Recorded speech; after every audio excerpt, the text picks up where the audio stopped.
Alright everybody, it's Diamond again. And if you're watching this channel, you probably know what happened here a couple days ago. VR had their second live stream event, this time showing off Black Dagger Keep and some mines that were underneath.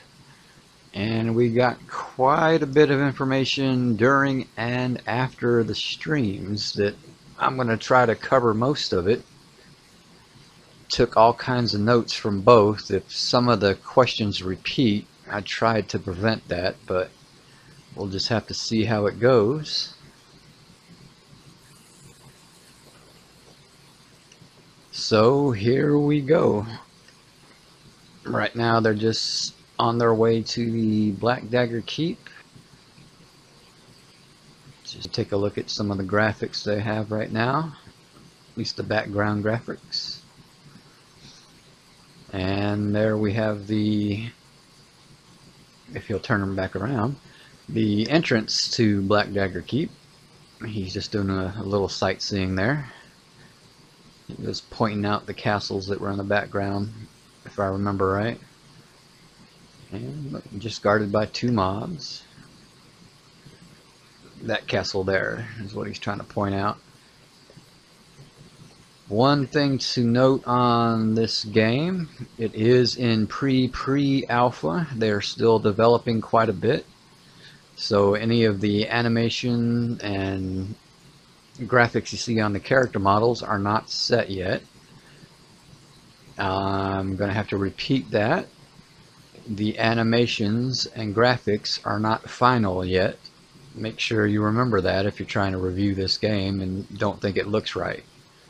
So as the game progresses, everything else will change and improve. And just to be 100% sure that everyone understands,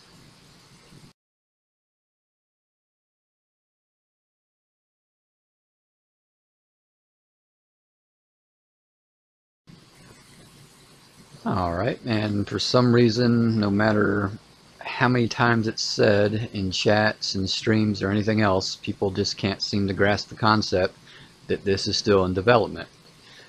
So hopefully people can start realizing that soon.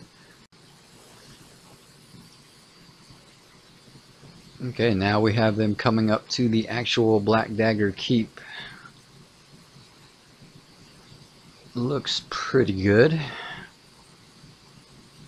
Just like a big old fort, and we already know now that there's some mines underneath that they'll start to explore once they get through it. But their dungeon design is looking pretty good. So now we'll just watch them do a quick little fight just to show some of the fighting mechanics. Enchanter started it off with a Mez spell. The little pink icon appears the mob's head. Appears above the mob's head, and some particles on his chest. As he mez, the other mob aggroed, and the warrior picked him up before he could attack the enchanter. What have we got here? Probably a summoner. You got the rogue, the warrior. I think he's the cleric. I'm not too sure. Probably not. He's using an axe. Probably just another warrior. And then some status effects, debuffs or dots. Looks like they're going to have those visible.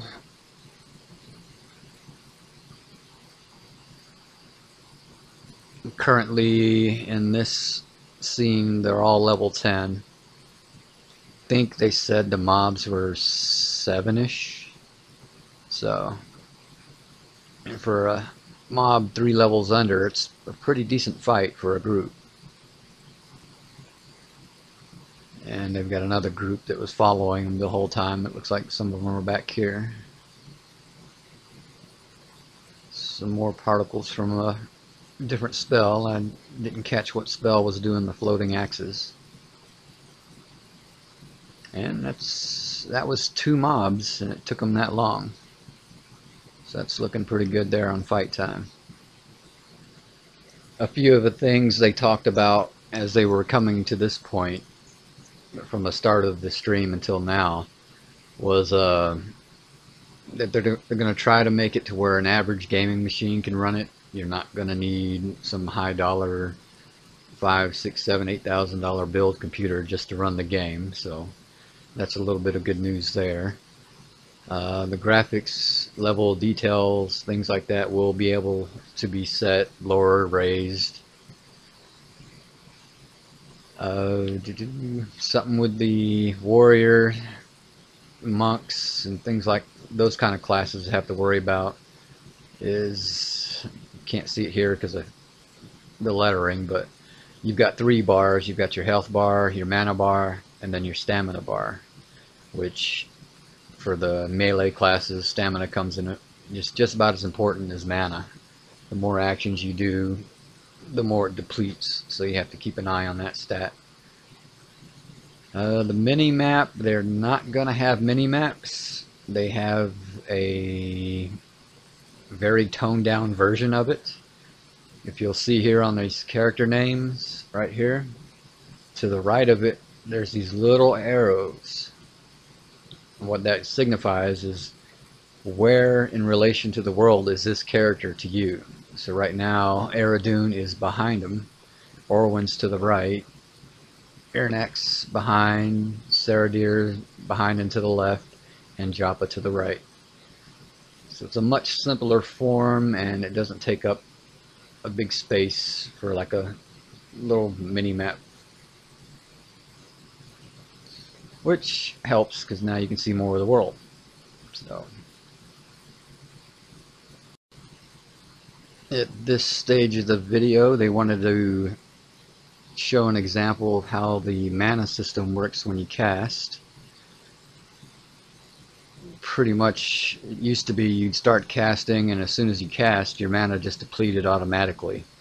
In this version of the game, they are altering that a little bit. And let's see, let's go ahead here. Whoop, did he already cast? Oh, that's not the right spot. Where is it?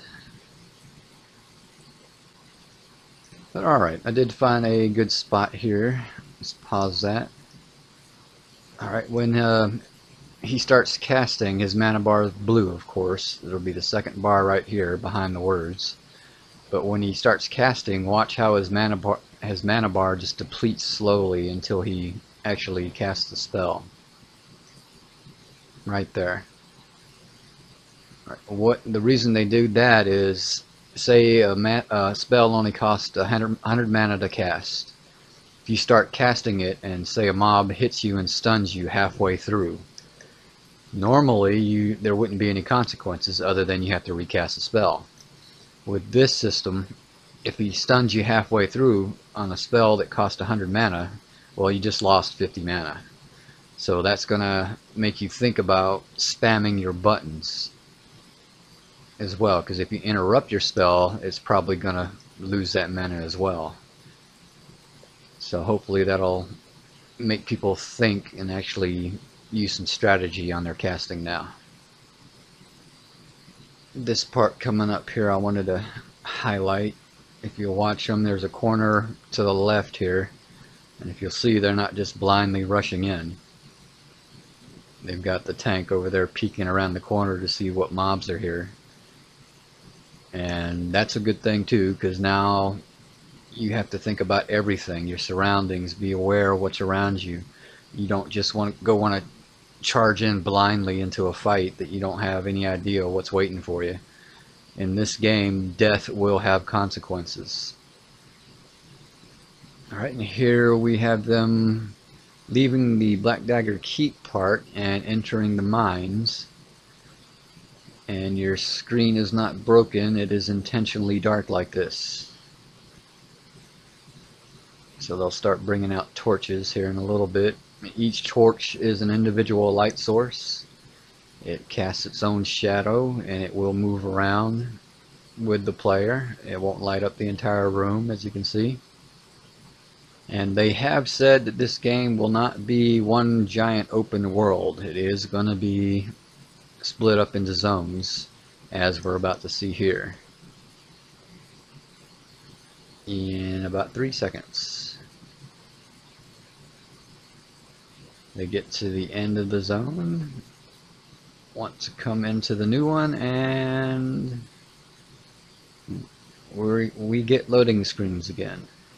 So, depending on your computer, they shouldn't take too long to load. As you saw, that one only took just a few seconds. Back in the day with EverQuest, sometimes there were some pretty long zone times, and that got tiring. So hopefully they can keep that to a minimum. Alright, coming up, we're going to have a small example of their perception system. It's not fully functional yet. It's pretty much just the basics from what they said. But if you watch here, see, they got a little message up top, and there was an audible sound as well. It's talking about this pillar here, that there's something up with this pillar. And you can choose to investigate it further, or you can just carry on. Which in this case, for now, they carry on, but we can come back to that later. And now they come to a point where they can either go right into a door or continue down the hall. And they're going to choose to go to the door, but there's going to be something wrong. And we'll just fast forward to that. Oh, there it is. A little more. Alright, so they choose to go to the door, but the door is locked. So they decide to go back to that pillar where they got the perception system message. And skip ahead. And back to the pillar. They root around for a little bit. We got another perception message. There's something shiny in the rubble. So do a little more investigating. And that's how the basic perception system works. They now have the key for the door. So that shows a lot of promise in things that can be done in the future. And that's just one aspect of the system.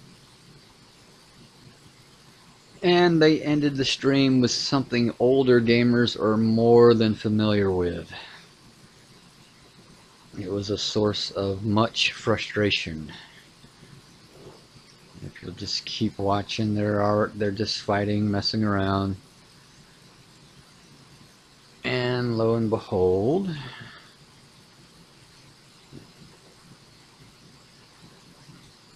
where is it? Where is it? Here it comes. More mobs join in the fight for no apparent reason. They were trained. The bane of any group. Kilson drug a bunch of other mobs into them. This is something you don't see in newer MMOs anymore. Their mechanics pretty much don't allow it. And it's kind of a good thing that they're back, just because of nostalgia, but it's not a fun experience when you have it happen to you. It can and will get abused. Hopefully they'll have some systems in place that will help deter it, but we'll just have to see how that goes.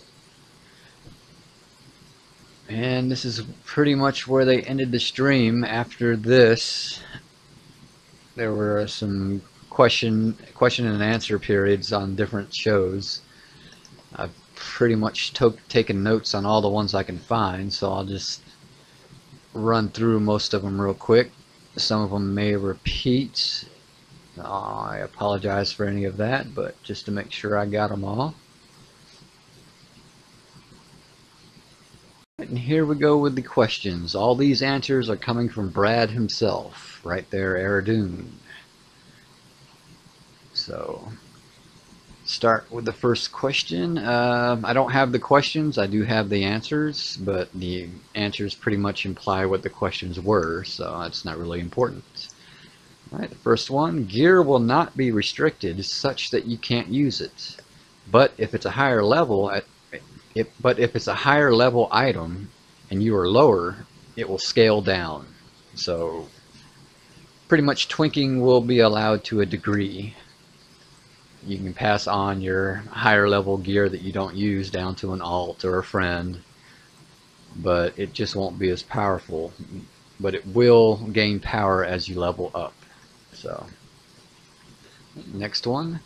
Yes, you can cast spells on others, but again, it will scale. You won't get a high level buff that makes you a god at low level, which back in EverQuest, that mechanic wasn't put in for a little bit, and you could run around with max level spells at level 1, pretty much making you a god. But that eventually got changed, and that's what they're going to stay with here. Right, next one looks like it's going to be about the max level. Brad says they're shooting for 50. It's a level spread they're familiar with, and they know how to design for and balance. And then, of course, in expansions, the level cap will increase. Alright, next one's about a streaming schedule. Brad answers it's not random, but they're not ready to stream consistently. They're looking at maybe every month, maybe once, but we do want to determine a good cadence and stick to it. So they're going to look into regularly scheduled streams. So we have that to look forward to. Next one, not sure yet on how severe the death penalty will be. Okay, as I said earlier, death will have consequences. Some games there's pretty much no consequence other than maybe running a little ways. In this one, it's probably going to be a mixture. Lose experience, may not have any items on your body when you reappear, and have to run all the way back from where you're bound at, which can be frustrating as well. Let's see. All right, a couple questions. Question about the Bard and Necro. Bard and Necro likely post-launch, but we're going to try to get them in sooner. They just can't promise anything at this point. They would rather under-promise and over-deliver if they can get them in on time. Next one. Looks like about the release date. Says we're getting closer, but we're still looking at the end of the year. Nope, this isn't about the release date. This is for alpha. They're looking at the end of the year or the beginning of next year. They want to be ready, have enough content, and pretty much it. Next one's about player housing. Player housing will be in post-launch expansions and not instance. So only houses I've seen were pretty much in a separate instance zone, so we'll have to see how that works out. Next one's about mounts. They're hoping they can get some basic mounts at launch. They're not too keen on the flying mounts. They say Brad says flying mounts can be a problem. It's hard to stop players from bypassing content, so no big plans there, which I agree with there. Flying mounts completely shrink the game and make pretty much anything trivial. If you need to get somewhere, you can just hop on, bypass everything that might be in your way, land right in the middle of what you need, kill it, take it or whatever, and take right back off. To me, it just ruins the gameplay completely. Next one is pretty much about traveling. They don't plan to have any teleporting around the world to a degree. Class teleports are more for keeping your group together in a dungeon. Things like Call of Hero, Resurrect, things like that. You won't be able to just pop around the world. There may be a limited teleporting system if they need it, and it would be keyed. You'd have to adventure there first.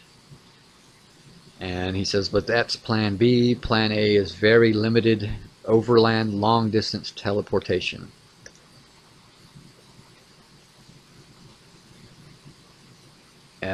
Something about a caravan system, which I've never experienced in a game before, but it sounds pretty helpful.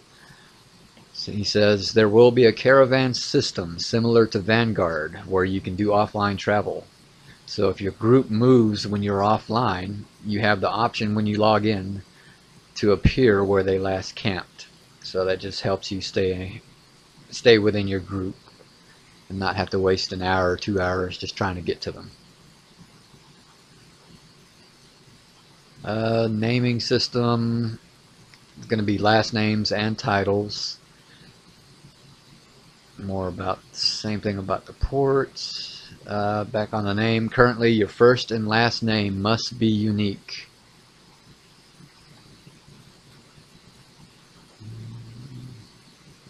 Alright, and something on the subscribing. It's not going to be a free-to-play game, though I did see a question somewhere where you can start off as free-to-play for some of the lower levels, but then at some point you are going to have to subscribe if you want to keep playing. The tentative release date for the actual game, they're looking at late 2017, or early 2018. But like I said, that's tentative. They don't want to release early. They don't want to have to rush and put out a game that still has a lot of bugs, which is a good thing. I'd prefer them to get the game right and then release when it's ready. I already mentioned this. I said yes, they'll have a world map, but no mini map. The world map will show roughly where you are on the continent. All right. Then they moved on to spellcasters. We want spellcasters to still be able to melee a bit. Just standing back casting netting is a little boring. You run out of mana, or you are waiting to cast a spell towards the end, so you can melee while you're waiting on that. And it's unlikely casters are going to use ranged weapons, since that's mainly for the rangers and other classes. Topic I don't like and I wish they weren't doing, but can't have things my way. There will be open world PvP shards and servers.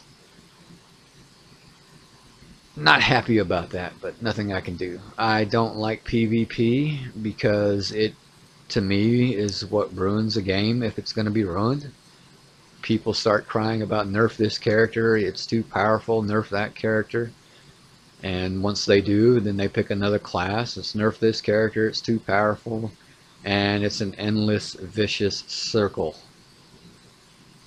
Fortunately, during the stream they did mention that they were going to do their best to keep PvP and PvE separate. So hopefully any changes they make PvP based will not affect anything in PvE.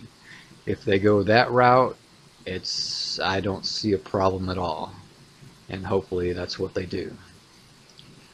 Don't get me wrong, I like PvP.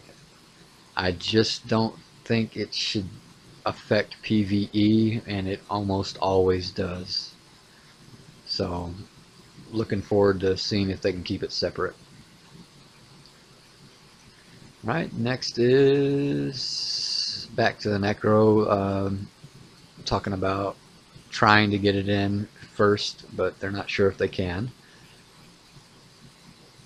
They expanded a little more on PvP. It says open world PvP, and then hopefully race wars, contested territory, and then more in later expansions. They're going to try to keep groups at 6-man groups right now, but it could change in alpha or beta. They're not going to have anything pay to win. It's all going to be subs. So you're going to have to wind up paying your 15, 16, whatever it is a month, which I like. Alright, next question. Mostly group content, but also some solo and raid. The game is focused on grouping and PvE right now. Someone asked a question I'm certainly dealing with right now. Voice acting in the game is unlikely, as it's very expensive, and they'd rather spend the money more on the content and features, and I can agree with that. Since I've been using voiceovers in my videos, it can get expensive. They're going to try to go for both a PC and Mac. So if you've got a Mac, you can look forward to playing this game as well. So that's a bit of good news for you. A little bit about instancing. It's pretty much going to be an FFA open world with very little instancing. Which, same thing back in the day, everything was open world. You had to contest for just about everything you could think of, and it was a pain in the ass sometimes. There won't be any character collision. They think it's too easy to grief with, which it is. Back in EverQuest, if you didn't want people coming into your area, you just put an ogre to block the entryway. Sometimes you could block raids from that. Just have an ogre wall. Nobody could get by them. So they're going to get rid of that. More on the revenue model. Subs. Loot is going to be set up for FFA. The group leader will determine. Or at least not will be, but it can be. So the group leader will have the option that it can be free-for-all loot. Need before greed. Or awarded probably. Brought up that spells will fail. There were a bunch of fizzles in that live stream, so that's working. They're looking at mostly group content, but there will also be solo content and raid content. He says this is a group-oriented, cooperative, social, community-focused game. Open world, challenging, and so on. More same thing on the release date. Another Bard Necro. He says that yes, there will be dynamic events, which are pretty much like GM special events. You can get some pretty good loot, and they're just an overall good time. He says the summoners will be able to summon all sorts of pets, and I imagine that they'll also be able to gear those pets with pet toys. Different sorts of weapons and armor. Future expansions will be purchased. They won't just be free. More about some about Linux client possible because we are using Unity, but they're also concerned about supporting all of the different flavors. They're going to have to see. The engine they're currently using is the Unity 5 engine, and if you haven't seen any demonstrations of what that can do, it's pretty damn amazing. So, alright, they don't have any idea how much expansions will cost as of yet. I don't think they've even set a price for the initial launch yet. But if you want to get two free versions of the game and get an alpha, just stop at the Pantheon.com website and donate $100. The Knight's Pledge is more than worth it. You're going to get your money worth plus some. You get two digital copies of the game, and you get the alpha and beta access. Not pre-alpha access, but alpha access. Alright, more about spellcasters meleeing. And there will be ways to speed up mana regen. Probably like in EverQuest it was the Clarity line of spells. And that's big on the Enchanter. He's the one that gets that spell. The death penalty details are not set in stone yet, but it is going to hurt. I think it was the last live stream, they mentioned they were going to try to balance it between original EverQuest difficulty and Vanguard. So anywhere in that spectrum. And if it's original EverQuest, yeah, that's really fun. Alright, throughout the stream, I'm not sure if I showed any, but after the fights, you'll see them sitting down. They're not just hanging out wasting time. They need time to replenish their mana, replenish their health, sometimes plan and strategize for the next fight, and it's what Brad is calling meaningful downtime. And it helps build the community. You get to know your group members, your guild members. It gives time for interacting with them and not just the game. The dungeons will be huge, but yes, you may end up contesting with others over content. That is something they're bringing back. And yes, it's not for everyone, which is true. One of the bigger issues in EverQuest, and still currently is the ability to kill steal. You'd be camping a mob for hours and hours and hours, and finally the name would spawn, but some Joe Blow comes up behind you and steals it from you. It's totally able to do. But like training, hopefully they will have some kind of deterrent. Just because you can do it doesn't mean you should be doing it. EverQuest, it was unofficial, but for a while the players developed a PNP, it was a play nice policy. Not everyone listened to it, and back in the day they still followed it because pretty much if you broke the rules that we tried to set, you were blacklisted. Being blacklisted now doesn't really mean anything, but back then it did, so hopefully there'll be a way to do that here. Loot rules set by group, we already went over that. Just a side note, the creator of Guck will be making at least one dungeon for Pantheon, so if you're an EverQuest fan and enjoy Guck, you might see some of that flavor in there. Right, the economy will be player driven. Almost all items will be tradable, twinkable, which I'm not sure if I feel that's a good thing or not.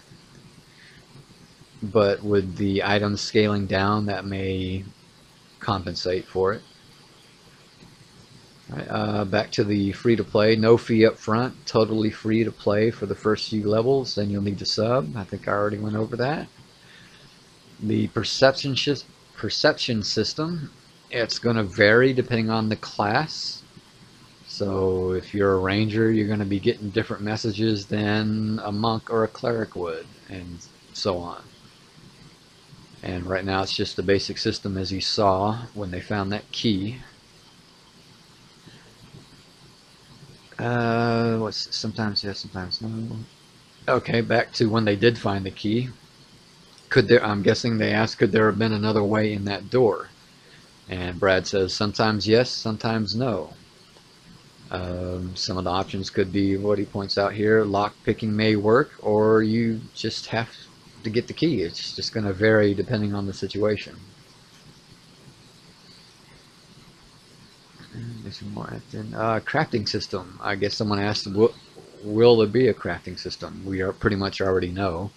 But Brad confirmed it. Says there will be. We are designing it now and implementing soon, and they'll be releasing more info on it in a few months. All right. PvE. I guess someone asked, is it going to be focused on PvE? Brad answered, yes, for sure. Environment matters. We are bringing the E back to PvE.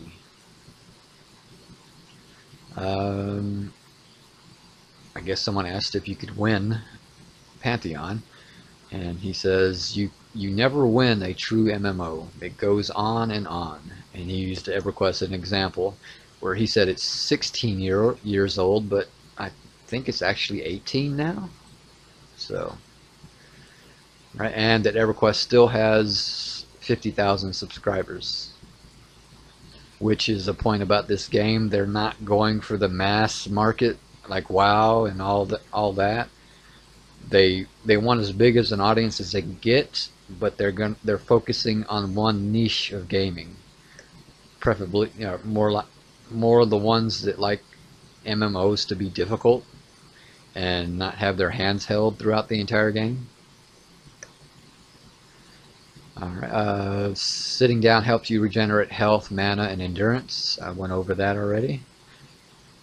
More about the death. There may be corpse runs. Severity of death penalty not going to be decided until beta, as we said.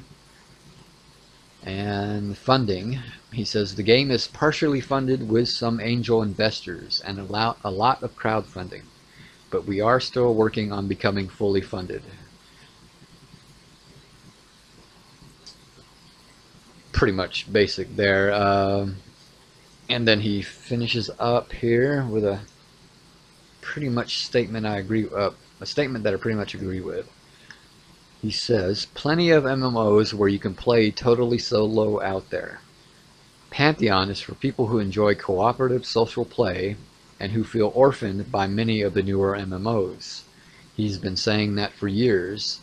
All current MMOs are designed around the solo player, which is very true and very sad.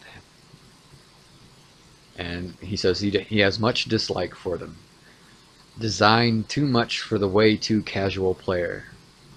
And he defines what he means by casual. He says there's like casual as in time and casual as in I don't want to put any effort into the game. And he's saying that the current MMOs are catering to that second kind. The I don't want to put any effort into the game, just gimme, gimme, gimme. And unfortunately, that's the way it seems every MMO in the last decade has been going. It's even trickled into EverQuest. They've changed so many things in there, it's not even like it used to be. But that's pretty much everything I was able to find on the stream, and any questions that Brad may have answered. And I'm just looking forward to more updates and some more live streams. Really interested in seeing how the character models and animations and spell graphics and everything like that advances through time. And this video is already longer than I like making, so I'll just have to end it there. And we'll see you next time. Till then, have fun.